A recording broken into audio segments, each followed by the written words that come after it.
Tere, armas sõber! Täna läheme külla memmele. Memmel on ilus aed. Vaatame, mis memme aias kasvab. Memme aias kasvavad lilled. Siin on palju ilusaid lilli. Lilled on eri värvi.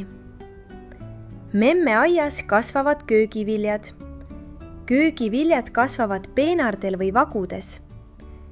Siin kasvab sibul. Ja siin kasvab till. Ja siin kasvab porgand. Siin kasvab punapeet.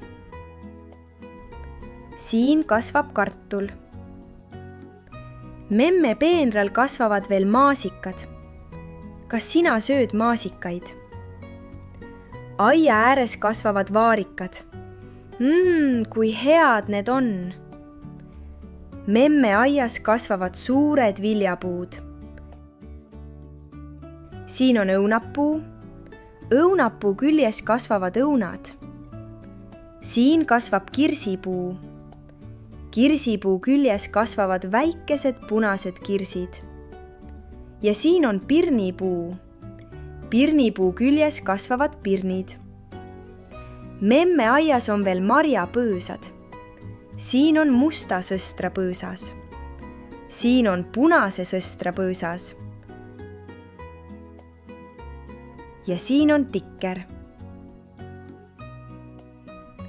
Vaata, seal on kasvuhoone. Kasvuhoones kasvavad tomatid ja kurgid. Kasvuhoones on soe ja taimed saavad seal hästi kasvada. Mis see on? See on maakelder. Maakelder on jahe ja pime koht maa all. Seal hoiab memm oma hoidiseid ja aedvilju. Aga mis need seal on?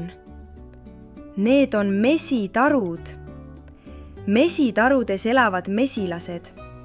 Mesilased valmistavad mett. Memme aias on palju häid ja toredaid asju. Aitäh, memm, et meile oma aeda näitasid. Olid väga tubli.